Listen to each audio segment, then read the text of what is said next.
कल प्रसंग चल रहा था कि नाम जप करने वाला उपासक यदि 10 नामापराधों से बच जाए तो उसकी भजन में रुचि हो जाए। 10 नामापराधों का वर्णन हुआ था। फिर प्रश्न ये हुआ कि यदि नामापराध बन जाए या बन गया है तो क्या उपाय है। तो उत्तर था कि हृदय में जलन हो और वही नाम जप किया जाए तो नामापराध का मार्जन हो। हृदय में पश्चाताप होना चाहिए कि मेरे से गलती हो गई और भगवान नाम जप किया जाए तो नामापराध का शमन हो जाता है। अब पूछ रहे हैं माला यदि नहीं रखता हूं तो नाम जपने में रुचि नहीं होती, संख्या से रुचि नए साधक को होती, नाम भूल जाता हूं। माला रखता हूं तो बड़ा संकोच होता है, लोग मजाक उड़ाते हैं, ये तो बड़े भगत बनते हैं, या कोई प्रणाम नमस्कार मान बढ़ाई देने लगता है कि ये तो बहुत नाम जापक हैं। तो इसमें क्या करें। उत्तर, सारा संकोच छोड़ करके नए साधक को माला अवश्य रखनी चाहिए। माला रखने से जप अधिक होता है, नाम भूलते नहीं है। माला सबको रखनी चाहिए।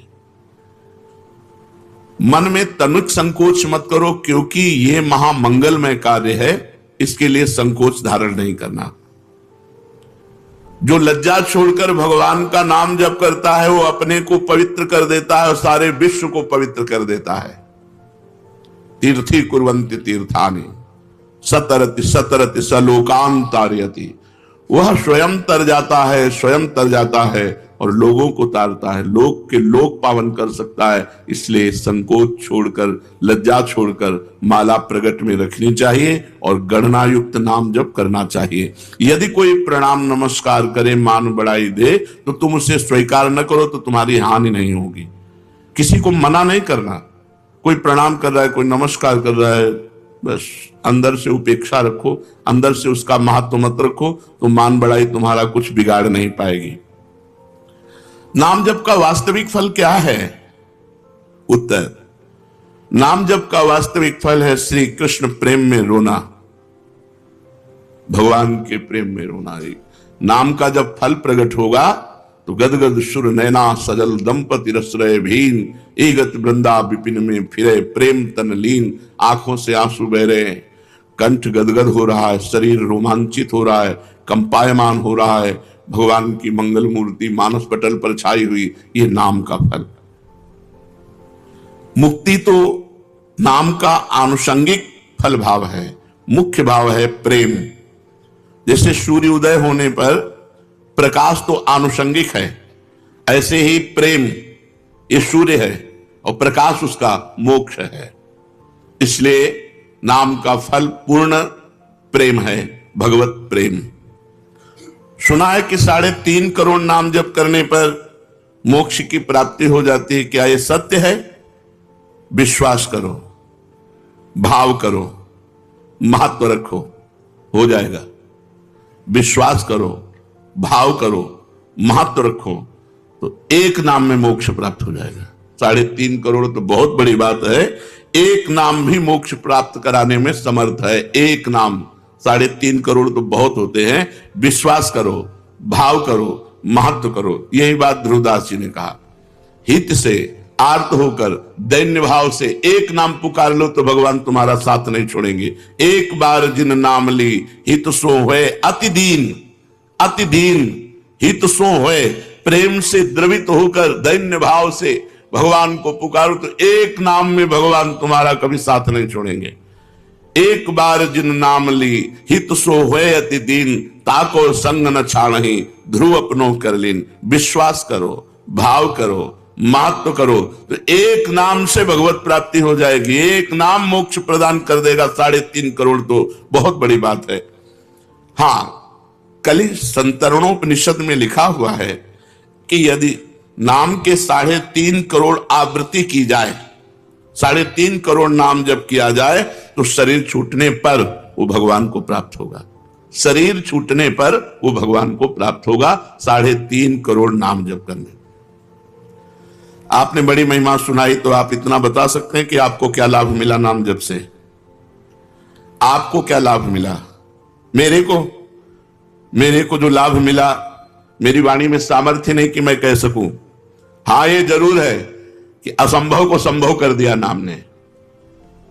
बस इतने बोले। मेरे को जो लाभ हुआ, मेरी वाणी में सामर्थ्य नहीं कि मैं वर्णन कर सकूं। हां, इतना जरूर कहता हूं कि असंभव को संभव कर दिया, असंभव को संभव कर दिया। महाराज, नाम जप करने वाला अंत समय में यदि बेहोश हो जाता है तो उसकी क्या गति होगी? बेहोश में तो नाम जप नहीं हो पाएगा।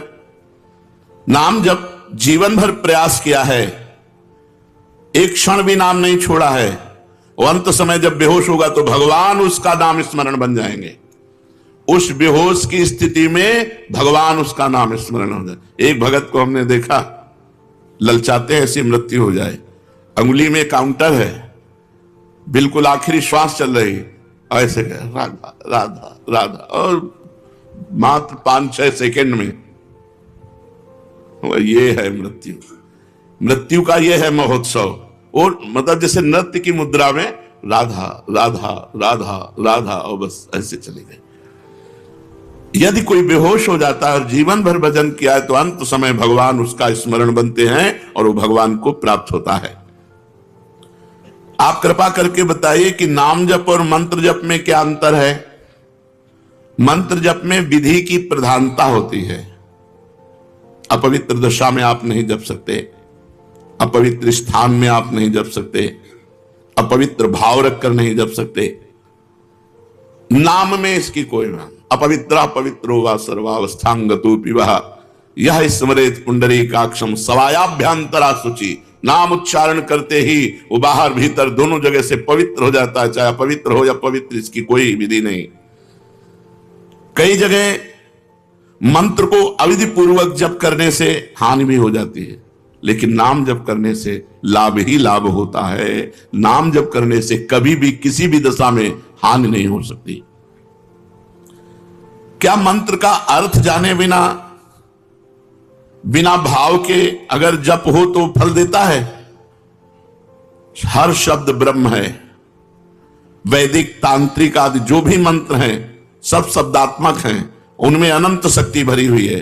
बिना समझ के, बिना भाव के भी जप करने पर मंत्र अपनी सामर्थ्य से उसका कल्याण कर देता है।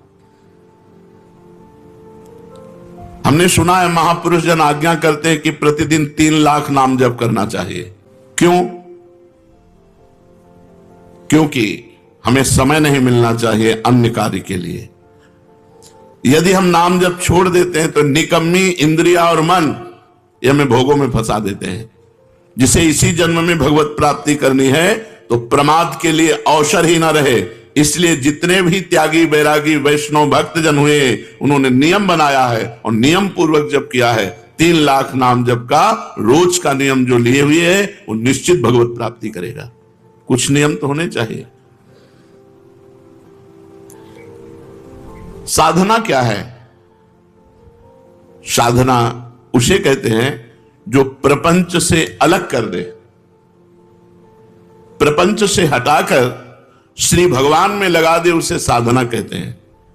भगवान की अखंड नाम स्मृति में डुबो दे, विषयों से उपरति को प्राप्त हो जाए। त्याग वैराग्य उपरति, विषय की उपस्थिति पर भी ये विषय भोग है ऐसी स्मृति ही ना रह जाना उपरति होती है। विषयों के प्रति रस बुद्धि है, विषयों का त्याग कर दिया, इसे त्याग कहते हैं। और विषयों के प्रति रस बुद्धि भी खत्म हो गई, उसे वैराग्य कहते हैं। पर उसको ज्ञान रहता है कि विषय है, लेकिन ये विषय है ऐसा ज्ञान भी न रहना, उसे उपरति कहते हैं, इसे साधना कहते हैं। इतना भगवान नाम जप करे कि विषय की उपस्थिति में भी विषय भोग की इच्छा ना हो, ये वैराग्य। और ये विषय है ऐसा बोध ही ना हो, उसे उपरति कहते हैं। ये साधना आगे क्यों नहीं बढ़ती? वहीं क्यों लड़खड़ाता रहता है साधक? जब तक शरीर में अहंकार है कि मैं स्त्री हूं, मैं पुरुष हूं, जब तक शरीर संबंधी भोगों में प्रियता है, खान पान अन्य भोग पदार्थों में, जब तक शरीर संबंधियों में ममता है, 3 बातें, शरीर में अहमता, अहंकार, भोगों में प्रियता और संबंधियों में ममता, तब तक साधना आगे नहीं बढ़ सकती। रिश्ते नाते संबंधियों से ममता हटाओ, भोगों से प्रियता हटाओ, शरीर से अहंकार हटाओ। कैसे हटेगा? नाम जप करो, सत्संग सुनो, शास्त्र स्वाध्याय करो, संत भगवंत भक्त गुरुदेव इनकी सेवा करो, इसी से ठीक हो जाएगा। साधन का प्राण क्या है? स्मरण, सावधानी पूर्वक स्मरण, यह साधन का प्राण है। हर समय स्मरण चल रहा मतलब तुम्हारा साधन जीवित है। स्मरण रुक गया मतलब जीव मरने जा रहा है, तुम्हारा साधन नष्ट होने जा रहा है। साधन का प्राण है स्मरण, मधुर मधुर भगवान का स्मरण। साधना में क्या सरलता हो सकती है? सरल साधन क्या हो सकता है? बस दो बातें, जगत के किसी भी भोग में सुख बुद्धि ना होना और विश्वास पूर्वक भगवान का नाम जप करना, बस इसी से भगवत प्राप्ति हो जाएगी। दो बातें, जगत के किसी भोगों में सुख बुद्धि ना होना और विश्वास पूर्वक भगवान का नाम जप करना, इसी से भगवत प्राप्ति हो जाएगी। साधना आगे क्यों नहीं बढ़ती? तीन बातें, अहंकार शरीर पर, भोगों में प्रियता, परिवार में ममता, साधना नहीं बढ़ेगी। सरल साधन, भोगों में सुख नहीं है, पूर्ण विश्वास के साथ निरंतर नाम जप, इसी से भगवत प्राप्ति हो जाएगी। ये साधनहीन क्यों हैं लोग? साधना क्यों नहीं करते? या साधना करते हैं तो उन्हें साधनहीन साधक क्यों कहा जाता है? तो जो भगवान की शरणागति नहीं लिए, जो भगवान की कृपा का आश्रय नहीं लिए, वो साधन करते हुए भी साधनहीन है। साधन करते हुए भी वो साधनहीन है। अमुक साधना, अमुक साधना, अमुक साधना, तो एक अहंकार हो जाता है कि मैं अमुक साधन करता हूं, और बल साधन का होता है, वो साधनहीन साधन है। साधनहीन साधन है। अपबल, तपबल और बाहुबल, चौथो बल है दाम, सूर्य किशोर कृपाते सब बल हारे को हरि नाम। तो यहां पूछा गया कि साधनहीनता साधन संपन्न होने पर भी क्यों है? साधनहीन साधन क्या है? तो बोले भगवान की शरणागति और भगवान की कृपा बल पर विश्वास ना होना। सच्ची कहते हैं, हमारी प्रियाजू इतनी कृपालु हैं कि एक वृंदावन वास आप कर रहे हो इस नाते से, एक हरिवंश नाम ले रहे हो इस नाते से, आप किसी उनके जन को संत मान करके शरण ले ली इस नाते से, वो तो जरा से राई के संबदन को मानत मेरु समान। कल्याण होना नहीं है, हम कल्याण स्वरूप हैं, हम इसको पकड़े हैं, इसी को छोड़ दो, खत्म खेल हो गया। हम नहीं छोड़ पा रहे हैं, अगर जोरदार हमको पकड़ के घसीटे तो मैं माया सहित हम चले जाएंगे। तो माया जोरदार है, लेकिन है किसकी हमको ये बताओ? मेरे प्रीतम की ही तो है ना, मेरे प्रभु की ही तो है ना।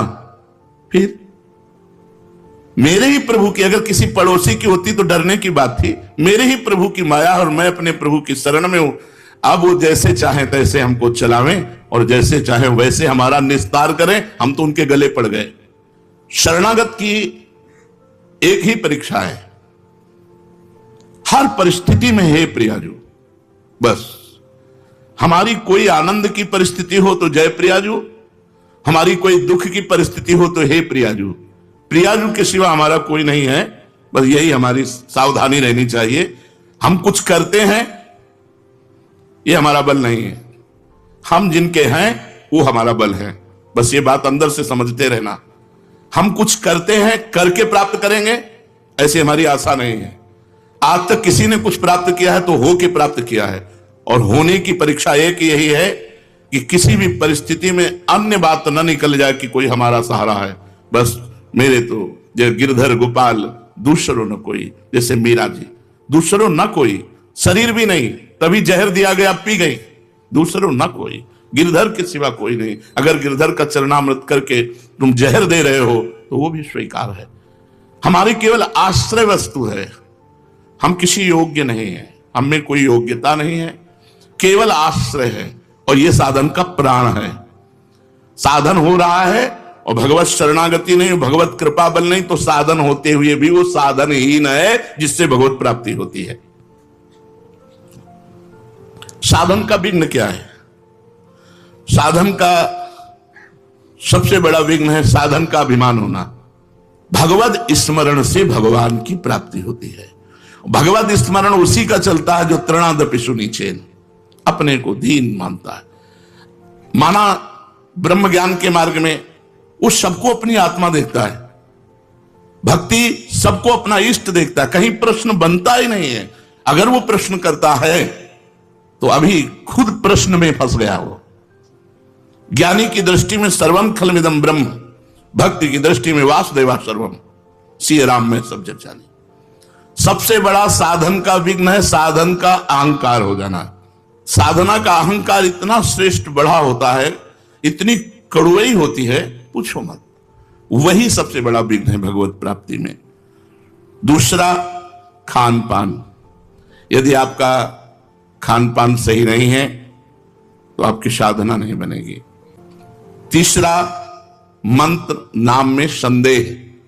पता नहीं इस नाम से होगा कि नहीं होगा, कहते हैं नाम जप करो, इस नाम से तो पता नहीं इस मंत्र से होगा कि नहीं होगा। साधना में विघ्न। सदगुरु का अभाव, जिसके जीवन में सदगुरु नहीं उसकी साधना कभी सिद्ध नहीं हो सकती। सदगुरु है, उनका अपमान कर दिया, कभी साधना सिद्ध नहीं हो सकती। ये साधना का विघ्न है।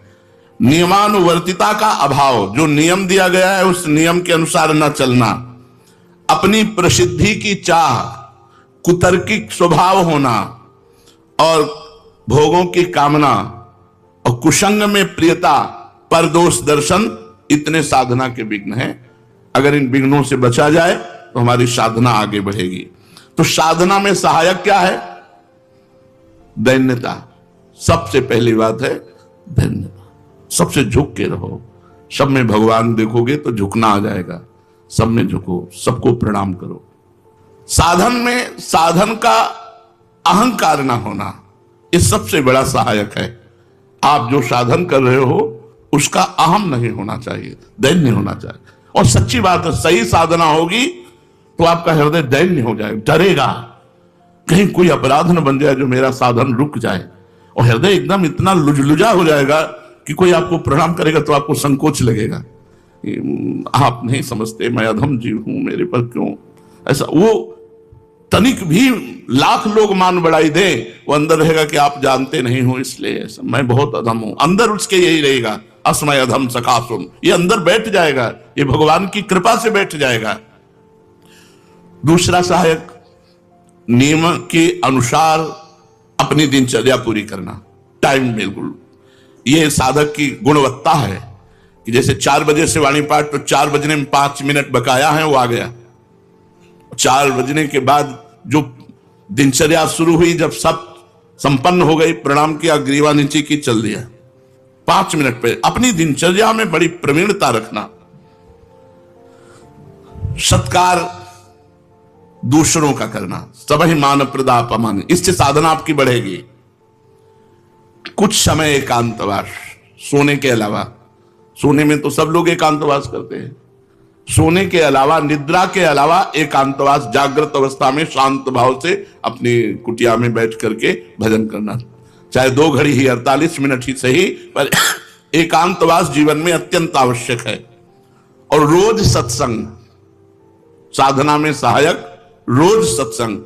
रोज सत्संग का मतलब है जैसे रोज झाड़ू पोछा लगे तो देखो कितना आंगन स्वच्छ रहेगा, ऐसे हृदय रूपी आंगन रोज सत्संग सुनने से नवीन उत्साह भर जाता है, स्वच्छ होने लगता है, और केवल सत्संग सुनने से भगवत प्राप्ति हो जाएगी।